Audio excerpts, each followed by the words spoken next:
Well, good evening. I'm Rick Dancer. Welcome to Get Real with Rick Dancer. And tonight we are going to get real in Montana. I am coming to you live from the Paradise Valley. And this is probably going to make a really weird sound, but I'm going to turn down that volume on that. This is the view outside my window.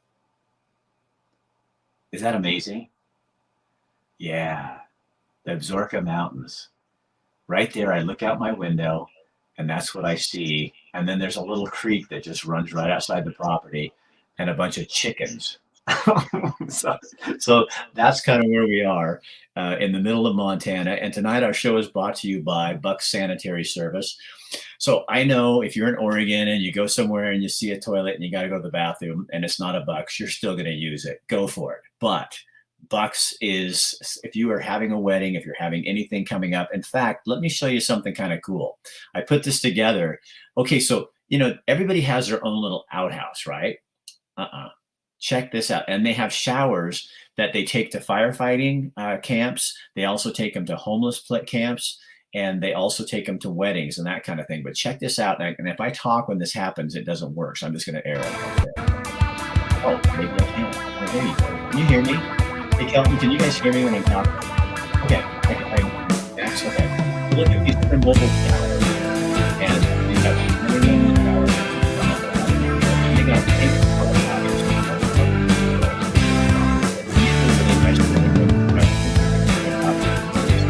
look at those. They're getting married. You got a fancy little restaurant. And that sanitary one of our sponsors. And we love having them on board. Also, we're brought to you by Transworld Business Advisors, Lonnie Woodruff. He'll be coming on a little bit later. I'll play his commercial a little later. He is a guy who sits down with you and helps you kind of live your dream, actually. If you have a business and like mine, and I'm getting to that age where I might want to retire in a few years, he starts working with you ahead of time so that you can plan this out and make sure all the paperwork and everything looks right, because your business is probably worth more than you know. And he'll do that. So Sharon says, okay, so Tom, yes, you can hear it, but it's muffled. Okay. I don't know why that is, but I understand. I appreciate that. Hey, for those of you guys who are on here right now, share this on your page right now, because it'll go live on your page and then more people will find out and see it. I think we're also sponsored by, obviously, always Chris Dental Family Dentistry, where everyone is welcome, despite your vaccination status or your any kind of status. You are always welcome there. And Dr. Bratlin is looking to hire people right now.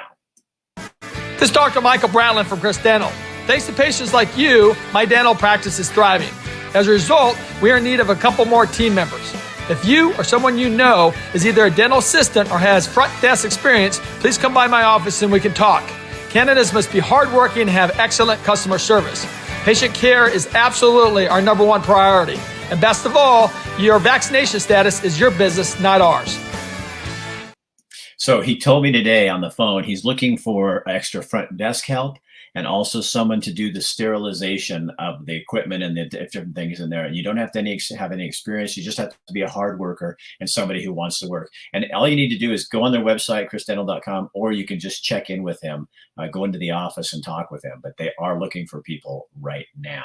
So what are we talking about tonight? Well, Rob is from Bait and Tackle in Charleston, is supposed to be joining us from a fishing boat. So we're hoping that he'll show up before the end of the show, but you never know with him.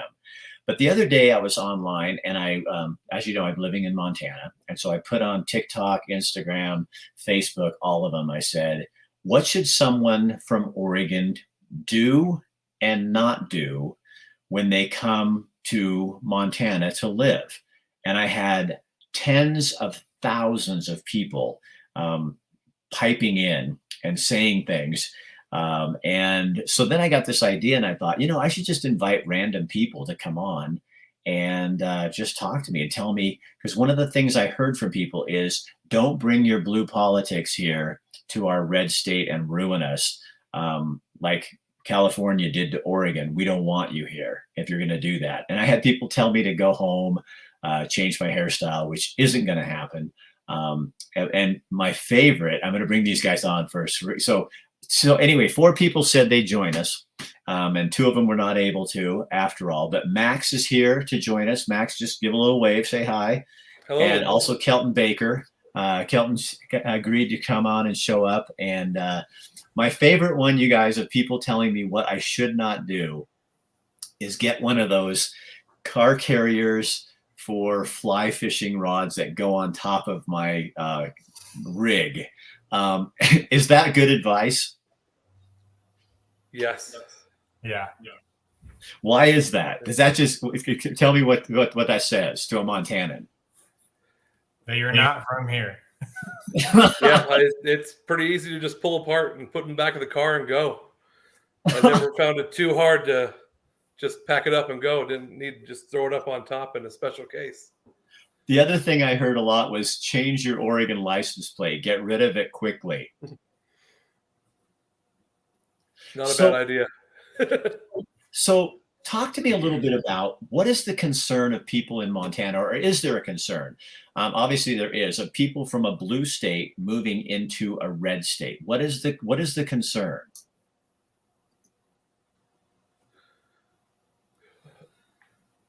Go ahead, Max. Okay, really the biggest concern is most people, mine isn't so much politics. Mine is more people moving in here that have more money than people that work here, that are from here, and then they're getting pushed out because the wages aren't as high here. So people that are moving here, I think the last average was 36 to 40% more is what they made. So that starts to push people from Bozeman or Montana out farther and farther from where we grew up or where we currently live. So because it becomes that there's no room for you then. Yeah. And so, because I've heard that a lot from people saying, if you come here and you guys pay, these prices for a home, then the rest of us can't afford to do it. And then there's no housing. I mean, there's a lot of people that don't have any housing or places that they can actually live right now. Is that a big problem? Do you guys see? It's a huge problem, and a huge thing that my wife and I have started to kind of notice and help when we can is the homeless teens and homeless kids in Bozeman. There's a huge population that no one really knows about or sees, that their parents have just been pushed out of their apartment or have been pushed out of their home, and their waiting list for apartments are so long that they end up living in their cars and try and stay in town. So the home, because you don't see a ton of homeless people here because it's so cold. I mean, they go to Oregon, but here what you're talking about is families that actually live here and can't go anywhere because there's no affordable housing.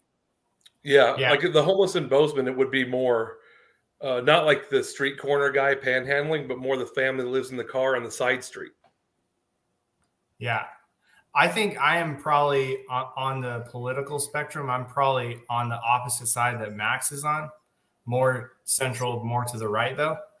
And I could not agree more that the problem is not the politics. It's the people moving here with California money and driving the housing costs so that like no one can live here that lives here already. And so as a plumber, I do a lot of work for HRDC, which is like the low income housings. I forget what it stands for, but anyhow, and there's a lot less like homeless people and a lot more like just regular people that just can't afford to live in a house anymore, because you do have like the housing prices that are going up. But the problem is the people that own the properties that are renting to people, they're upping the rent rates because they have so much dang equity in their rentals that it's not comparable. See, and that happens in Oregon too. It's like Title II is definitely not just homeless, but also unhoused, underhoused, or inadequately housed. Yeah, you can drive to Bozeman and Max, you've probably seen this a lot. Like there is like lines of campers, like to the south of where Costco is. Yep, between Costco and Durston.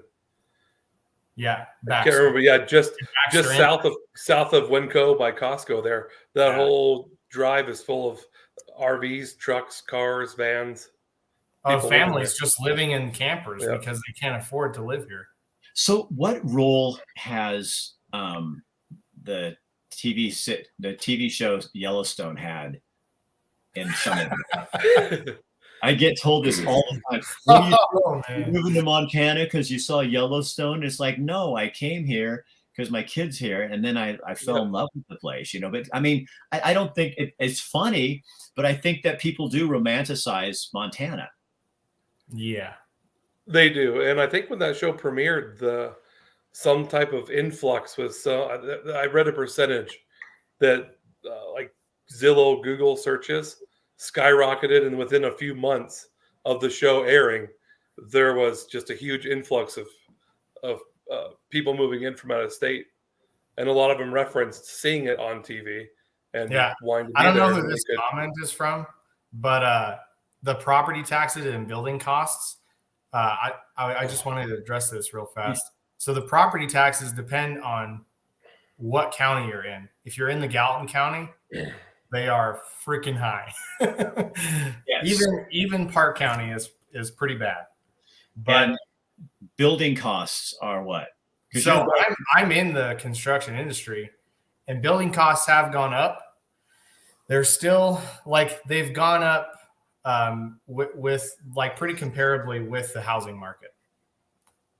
So I think people thought when I said I was moving here, I think people thought, oh, you're going there because it's cheaper, and it's really not. No, not necessarily. Yeah. No. I mean, and the problem is what I think people don't understand is like you get anywhere around Los Angeles, and it's super high. The cost of housing, I don't think you can find much for under $500,000. I mean, the median's 900,000 this month in Bozeman. Yeah, there's no way. Bozeman. Oh my God. And then like in the Livingston page, everything is pending. I mean, the house comes on the market, and this is the 6th one we've offered on, and it just goes like crazy. I think the housing situation, plus you guys are you have fewer people, so there's fewer houses. So even people unloading their old houses can't afford to get a new one. And if they're leaving, there's so many people coming in that are trying to escape where they are. And I think it's because you guys are, it is a much more freedom loving state than where I came from. I mean, you guys really like, I don't know if it's you, Max. I can't remember, but it was almost like, just leave us alone. You can come here and do your thing, but don't don't try to tell us how to do things. Yeah, we're very free thinking mentality. Yeah, we're a very think for yourself state that wants to do that, think for themselves. They don't want to be guided or told what to do. They just want to kind of do their thing and pretty much kind of be left alone. So for you guys, it doesn't sound super political, but a lot of things I saw, I mean, I had so many comments with people saying, don't bring your blue state. And it's like they assume that everyone in Oregon is blue, Yeah. And I'm more like the two of you. I may lean a little conservative sometimes. I heard somebody say the other day exactly what my party would be. Common sense. You know what I mean? That's it. Sure. If people are not living in trailers, my common sense says we have a problem and we need to look into how we fix it. If people are coming over and telling me what color I can paint my door on my house, that doesn't fall into common sense. It's shut the fuck up and paint my door the color I want to, And that's kind of, one of the things they put on Montana real estate things that I really love is it says they're real big. It's a big selling point. No HOAs. Yeah. Yeah. Now that's one thing that I could say about like zoning that I'm not okay with. For instance, in Belgrade, actually, right by the Max, what's that? What's the middle school on Jackrabbit? Or not the middle school, but is that Saddle Peak there? I think so. I think it is Saddle Peak. Yep. Yeah. So right by there, that's a school zone that's all the way through there, right? With all the housing and everything, they're trying to up the speed limit right now in that school zone. and it is flat out dangerous on Jackrabbit right by the school. And so like when it comes to zoning, and then another thing is like in River Rock, the HOA like kind of pretty much holds the keys to the kingdom. I used to live in River Rock. I now live in Three Forks, but I used to live in River Rock. And the problem with HOAs is it's seemingly like they could give a crap about your freedoms. They'll charge you for whatever. Right. They'll charge you for half an inch of snow being on your sidewalk that also you don't own, but is your responsibility. Yeah, I think that's garbage for me. So Max, you have a thought. Say it. Oh, I was just thinking about our HOA. It's pretty minimal. We're lucky there. It's just I live out of town now. We've moved a little way out of town, kind of on your way towards Big Sky and Gallatin Gateway, and we're pretty much no large farm animals. Make your fence kind of look like your neighbors. So that type of stuff. Does it bother you guys that as Montanans that everybody else is? I think a lot of people are sick of Bozeman and Missoula and some of the bigger towns, and they're moving out too. So all of a sudden, the urban sprawl is kind of, and then they set up these 2-acre, like Three Forks is big on this, little 2-acre subdivisions. So it's kind of like a mini ranch, but you're still like a subdivision, and there's still HOAs and that kind of stuff. It's you guys were so undiscovered for so long, and now I think the fear that I get from people is that there's a billboard that says, if you want to become Portland, Oregon, vote Democrat. First time I saw it, I choked because I'm going, oh, that's Portland. That's like my hometown area, and people really don't want. And I don't think it's as much about Democrats as it is about the idea of that mentality of coming here to fix you. You know what I mean? Do you feel like that? I feel like when I was a kid, Californians came to Oregon, they kind of destroyed their state. They came to ours and started doing the same things that they'd done to their state, to our state. All of a sudden you're going, wait, it didn't work there. You ruined that. Now you come in here and ruin it. And it's not all Californians, but I think that's how people in Idaho and Montana feel that Oregonians they say now, don't Oregonize us, are coming in here to Oregonize you and help you, but really destroy what you have. Yeah, I think those are a kind of a mix of truth and fear. I think it's a super easy way to make people here scared because they're already thinking that. So you put that billboard up and it's like a highlighter on your fears. So it's going to make you dig in more on the red side because you don't want that to happen when. But on the other hand, it is happening because we have things like the Sweet Pea Festival. It's every August. It used to be it was just a small local festival. You have local artists, music acts that would be local and traveling through. Used to be free, and now it's like $25, $30 for one day, and no one that runs it anymore is from Montana, let alone Bozeman. And it just has been ruined, and because it's all just big artists that come through. It's not Bozeman artists that are selling their goods anymore in the art for sale area. It's all just people that travel around and do this all the time. It's not your local festival anymore. It has been somewhat ruined.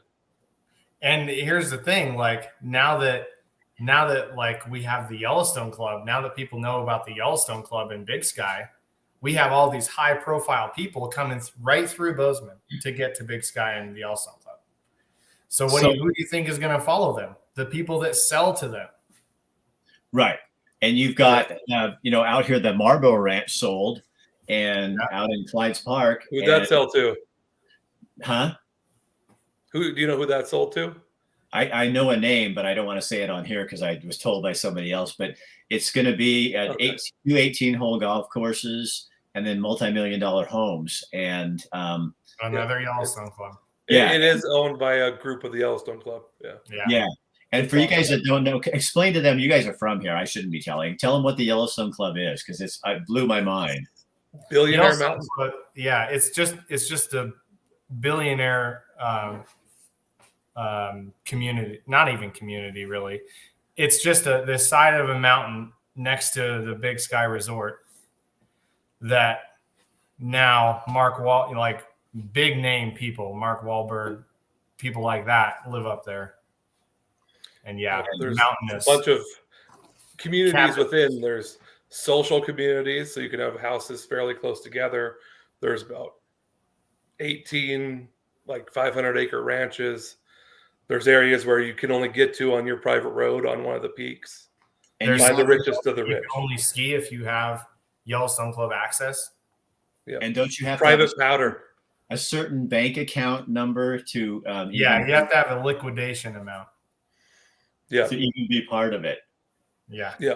So to wrap it up here, is this less political? And you think the political part, when people say don't move your blue state to here, it's more don't bring your,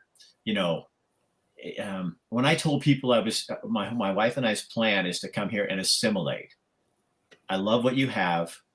I love the people here. You're kind. I'm walking. I went on a little walk with my wife. We just went walking way too far. We're coming back, and this guy pulls up in a little car, and he's on the driver's side, but he's reaching over the passenger side. He rolls down his window and he hands me the Daily Livingston newspaper. And I'm out in the middle of the country, and I go, "Thank you." He goes, "Yeah," and he drives off. And and I said, "Where else would that happen?" But Montana. Now, along with the Montana mentality, like the "don't help me," like I think that only does go so far. I think when you really dig down deep, Montanans are very hospitable until you start taking everything that they have. Right. So what would your advice be to someone like me who's coming here from another place, and I'm coming from a blue state? What would be the thing that you would, Max, you start, what would be the thing that you would say to me? Yeah, I would just say do your best to fit in. Don't try and change people or Montana. Don't tell people what they're doing wrong. Don't say, "Oh, look at this." There's a lot of festivals and things in Livingston. Don't say, "Oh, well, we shouldn't have rodeos because it's mean to the animals." That type of stuff. People want to come in and change that sort of thing. So just kind of listen, see what people are talking about. It's just be kind. I think most Montanans are very nice people. And I think that a lot of it is, it's a bark, not a bite, if you will. I think that, good people are from everywhere. But it's when they start to change our way of life, and when we start to get kicked out of where we're from is when it starts to hurt, if you will. Kelton, what's your advice? I guess I would say, Max pretty much hit it on the head. Don't change us. Like, moving to Montana is not the problem. The problem is all of the changes that transpire with all of this influx of people and all their lifestyle following them, basically their money, their, what have you. And I feel like, for the most part, it's just like don't try and stand out. Just be like one of us. And one big point about us is the Democrats that are here and the Republicans that are here, we're generally all best friends with each other. Yeah. We really don't care. It's about the person, not the politics. Oh my God. It gets that way. So, of course, there's those little, school board dust ups that are on the news and those type of things. But if it's just day to day, people, we're all friends with each other. Red, blue, no one really cares on the day to day.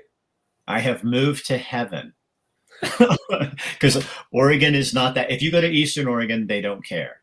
They just, you know what? I don't care what your sex is, who you sleep with, or what you do.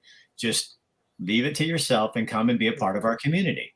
And in the valley, in the West, in the valley, it is if you say anything, you're one of them. And it's like, somebody said to me one day, "Are you a progressive?" And I said, my whole life is about progressing. I think I'm progressive. I don't want to be it's the opposite would be to be regressive. So I think I'm progressive, but not your definition, because you've stolen that definition, and it doesn't really mean progress. It means, because to me, to be progressive is to allow new people to come in, but you new people, you don't get to come in and start taking over. You stop, you listen, and you assimilate to what other people are doing. And that's what most people do. When you move into a new neighborhood, you go in and walk over to the neighbor instantly and say, you need to change your door. That's an ugly door. No, you figure out what's going on, and you kind of, move with it. And if we're moving here because I like what you've done, why would I want to change that? Exactly. For sure. And what you said brought up something else is, get involved in stuff and let people get to know you. Yeah. Don't be the guy from Oregon that doesn't talk to, well, I know you talk to people. That's not a problem. But, a lot of people don't be the people that moved here with the California plates that look at us like we're foreign. Yeah. That it's some, I don't know if they're nervous to talk to us or some at times, or if they're just like, oh, this isn't, they're not my people. But that's how it's taken here. Erica Swanson said, when I lived in Bozeman almost a decade ago, it was described as poverty with a view. The challenges are so deeply rooted in the economy, and those who need to work to support the economy service can no longer afford to live. Thanks for asking the question, Rick. Yeah, you guys, you have been awesome. And I'm so glad we're neighbors now, because and I had a really sweet lady at my gym, and she's really a nice lady. And I was talking one day and I said, well, yeah, we're going to be, going back home for a couple of weeks I'm doing a video project. And she looked at me and she goes, that's not your home. You're one of us now. And I just went, that is so sweet and kind. And it was nice, because I don't know that we do that in Oregon. I think you have to prove yourself. And she was always, you picked here. Now you're one of us. Now start talking like that and become one of us. So you guys, I'm going to have you guys on again just because it was fun. And I think we can talk about all kinds of cool stuff. And I appreciate your having the guts to come on and do this. I really do. And there's so much more we can talk about. But I see Rob from Base and Tackle. You guys want to see a goon? Here's a total goon. It's him. This is a total goon Oregonian. The fact you even have me on your show does not speak well of you, sir. Because I had you on my show, yeah. You are the company you keep. So I love what y'all are talking about. I'm out here, actually, I'm on Coos Bay. I'm on the bay right now. We're going fishing. Kind of do a 360 around. And just to clarify what we're talking about, as a transplant to this place myself, I think it's kind of natural for us to want to change things sometimes. And whether we're right or wrong, sometimes we think that we're bringing, we know better, I know better. I mean, I do personally. I don't know about the rest of the people, and you try to bring your own ideas, your own precepts of things. But I like what y'all are saying. If you like some place that you're moving to, don't try to change it. Adapt to where you're at. So you sound like you're from South Oregon. Bandon area. That's where the accent comes from. Yeah, you got yourself a little drawl there, Rob. Yeah. Bandon, south end of Bandon. The south end. Wrong end of the tracks. Yeah, I moved here from West Texas about 10 years ago. And but I'll tell you, I've seen this place change so much in just those 10 years. And sometimes I think maybe it's just me as an outsider, kind of looking in. But all the people that are lifelong people, like I've got a lifelong Oregonian right beside me. And, same thing. He talks about how he has seen change. And it's not always for the better. But I don't know. I think you'll be a good fit in Montana, Rick. I really do. I don't know. I think I like that you're still keeping an Oregon flavor, an Oregon touch, and in touch with your roots. That's I think that's kind of important too. I'll tell you what, though. You know what's fun about Montana is Kathy and I feel like we've picked up our roots, and now what's fun for me is because everybody in Eugene and in Oregon knows me. You know what I mean? When I'm right. And here we can walk through Costco and not one person knows who I am. And the other day I was at Neptune's at a restaurant in Livingston, and this girl at the counter, she says, "Are you the guy that does that podcast and did a story on the tiny house builder?" And I kind of went, "Yeah." And she goes, "Oh, that's my dad." And I went, "Oh, Cody, you're Cody's daughter." And I was so relieved because it's like, I know why you know me. That's cool. And it's nice going somewhere new, people not knowing you. They don't know about that whole thing with the sheep a few years ago that hit all the newspapers. So that's good. A new start, a good fresh start. You are such an ass. You know, I can get you off of here. You guys don't listen Right to place then with this move. Yeah. Max Kelton, thanks for being with us. I'm gonna let him talk a little more, unfortunately. So you may not want to be here. We'll see what he has to say. See you guys later. All right. Oh, that was fun. Good That guy. was what y'all still have snow on the ground there, Rick, or not? We did yesterday, and on my mountains. Oh, here, let me show you my live shot. This is out Yeah. my bedroom. This is out my. I know it does that little thing. Hold on, I got. No, but I still saw it. That's a nice view, man. That's a nice view. That's outside my office window. Oh in my gosh. Airbnb. Isn't that cool? Look at that. What an amazing world we live in. What an amazing nation we live in, that we're, I don't know what, 1,500 miles apart, whatever it is. And we're having this live conversation with all these people. And I'm on the bay. Like I'm getting ready to deploy my fishing gear and do some fishing. You're in Montana. I don't know what you do there, but Montana stuff. And here we are together sharing this. Pretty amazing. Pretty amazing world we live in. So, Rob, somebody wants to know if you've had Longrich wants to know if there's a salmon report. Yes, absolutely. They're delicious. You can't cook them with too much heat, and you got to keep the meat moist. Do not overcook your salmon. I don't think that's what they were talking about. Oh, okay. No real springers. We caught one the other day. We were going for striper on the Umpqua, and we hooked into a salmon. We lost it because I was just staring at it like, what do I do? Can I keep this? We weren't going for salmon. So we saw one in the Umpqua. The Coos system doesn't really have a whole bunch in terms of a salmon run, so we won't see much of anything until this fall. But rockfish has been good. Crabbing is still good. There's a lot of good stuff going on, and it's that time of year where summer's around the corner. And festivals are coming back, Rick, and all these events that we haven't had for the past couple of years, like the Wine Walk, North Bend, Coos Bay, that is back on. It started, I don't know, a week or 2 weeks ago. That's going on. The Farmers Market, which is a pretty cool gig, every Wednesday. You have a great farmers market in downtown Coos Bay on Wednesdays. Oh, yeah, I like going in there, and I buy things like fennel. I don't know, is that weird? Everyone's like, "What the hell's fennel? What do you do with fennel?" I don't know. You grill it and eat it. It's delicious. I'm always excited when I find fresh fennel. I don't know. Rick, ask yourself why you asked Rob to be on your show tomorrow. It's an abusive relationship. I'll buy you something nice, and you'll forgive me, and we'll keep going on. So you're gonna be fishing for rockfish tonight? Yeah, we're gonna go for rockfish. We'll fish. It's a really low tidal exchange, so between high tide and low tide, it's only a 2-foot differential. You know, if it's 8 feet, that's probably hundreds of millions of gallons rushing out. When it's 2 feet, it's only millions and millions of gallons rushing out. So the boat doesn't move around as much. The fish can move more. So the less tidal exchange you have in the bay, the easier it is to catch rockfish, and the easier it is to maneuver, and just makes for a better time all around. So the Oregon Gold Hunter says fennel slaw. You can make fennel slaw. I'm willing to try that. That actually says good. Gloria says Rob is making me laugh out loud. But did you snort? Laughing out loud is everybody LOLs. But if you snort, then I've accomplished something. Gloria, don't encourage this activity. That's just what we don't need. It's a okay. Rob, I have to get to Bill because Bill Lundun is he still hasn't done his news. But thank you. Thank you. Good seeing y'all. And it's kind of whale season right now too. So if you're out here, keep an eye on that coast for whales. And every now and then we actually have orcas come inside this bay. And an interesting note, an orca, a killer whale, is actually not a whale. It's a dolphin. Y'all know that? You know it now. And they're delicious. They're delicious. Just don't overcook them. He's kidding. He doesn't eat them. And Eric Jones. No, I don't eat those. No. Why would I eat delicious seafood? Eric says fennel is like anus. Yeah, I don't even know how to say that word properly, so I don't. It's delicious with crab cakes. This is me backing away. This is me backing away from that one.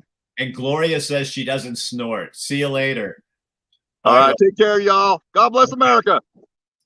Oh my God. He is so funny. Okay, if you are looking to sell a business or you have an idea in your head or you don't even know, you're just tired of working for corporate America, you got to sit down with Lonnie Woodruff and have a conversation. Watch. You just basically open this door into a world that people don't even know exists. And all of a sudden, here's all these ideas and businesses and thoughts. And and you could change somebody's life that way because they had no plan in owning like a bike shop or a granite shop, and now all of a sudden they're doing something they never knew that they'd love. Both those cases, those guys weren't looking for those businesses they bought, but they fell in love with those businesses, and they're actually both doing really well. And that's what I do. I'm kind of that dream maker, and that's I'm easy to talk to. I listen to the buyers, I listen to the sellers, and just through conversation, I kind of figure out, and even sometimes we look at a few businesses. I'm not going to twist your arm into making you buy something you don't want. I'm just going to help you find something that's going to be a good fit. And that's more important to me because I want you to be happy with your purchase because it's going to be a big part of your life for a while.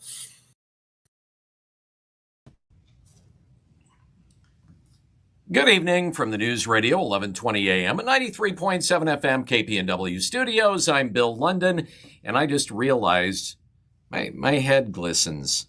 It's a little, you almost need like those little bring chimes. It glistens.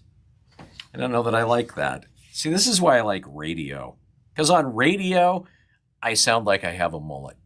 All right, here's a look at some of the stories we're following. It's a mullet. All right. I think it was a couple of weeks ago, I told you that the Secretary of State's office had looked at voter data in the state of Oregon, and that it was discovered that non-affiliated voters in Oregon reached a significant milestone, and that is that they now outnumber Democrats. Non-affiliated voters have for a long time actually been the second largest bloc in the state behind the Democratic Party and ahead of the Republicans. Well, they continue to grow. And that's due in part to the 2015 what's called motor voter law, that essentially, if you get a driver's license, you're automatically registered to vote, and people that don't choose a party get to be non-affiliated. And it seems like that non-affiliateds continue to grow, and that could, if they were organized, give them more political power. The thing is, they don't get a say in picking candidates in most primary elections, at least not in Oregon. Well, news that non-affiliated voters surpassed registered Democrats brought more attention to a pending attempt to change the Oregon Constitution to allow all voters to participate in a state-funded primary election. Ed Doyle is the president of Oregon Open Primaries, and he's the chief petitioner for the proposed constitutional amendment.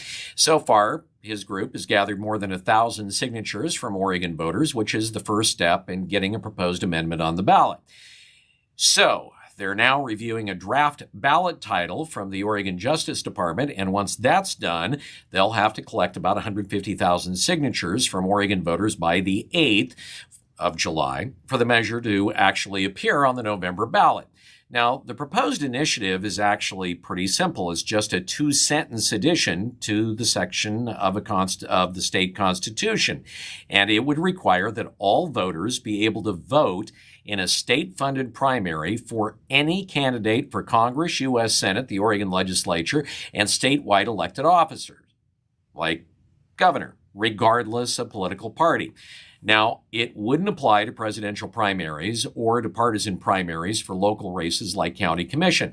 It also doesn't prescribe how the state would hold open primary elections, just that all voters must be able to vote for all candidates.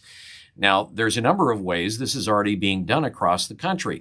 They could take the form of the top 2 primaries held in Washington and California, or it could resemble a new Alaska election system that's going to be used for the first time in a special congressional election this summer. Alaska voters established an open primary that sends the top 4 vote getters to a general election. Voters then rank their first through 4th choices in the general election, and if no candidate is the first choice of more than 50% of voters, the tabulators look at the second choices from voters who picked the candidate all the way down to who came in last place. In other Western states, non-affiliated voters can participate in primaries, but they have to choose a party's ballot. So, for instance, in Colorado, non-affiliated voters receive both Democratic and Republican ballots in the mail, and then they choose only one to fill out. So wrongfully convicted Oregonians are now eligible for financial compensation for time of false imprisonment. Governor Kate Brown signed the Oregon Justice for Exonerees Act, allowing compensation for wrongful convictions. The act will pay $65,000 for each year of a wrongful conviction and $25,000 per year of parole and supervision, and each year an individual was wrongfully put on the sex offender registry.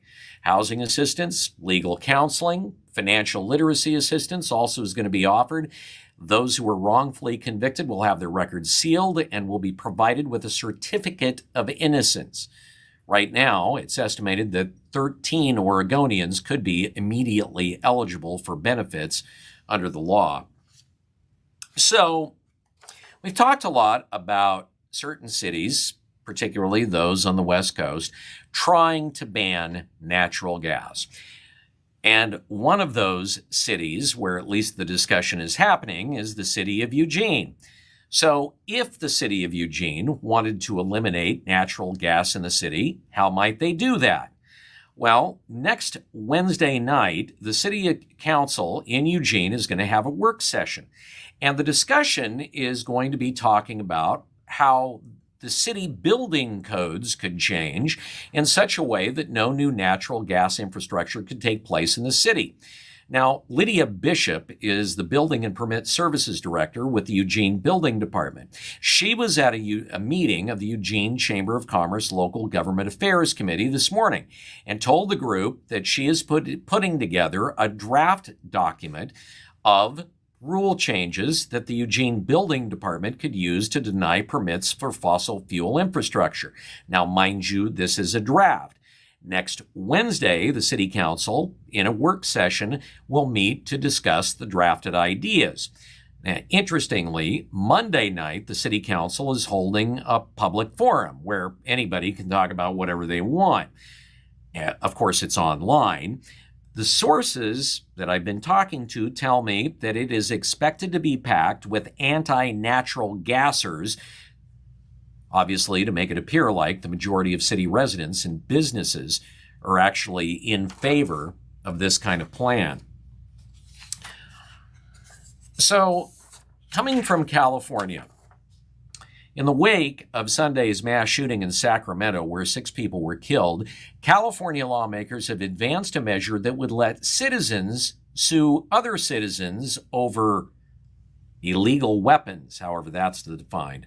Now, the measure proposed by Democratic Governor Gavin Newsom would allow citizens to file lawsuits against anyone who distributes illegal weapons, parts that can be used to build weapons, guns without serial numbers, or .50 caliber rifles. And they could sue for at least $10,000 in damages plus attorney's fees.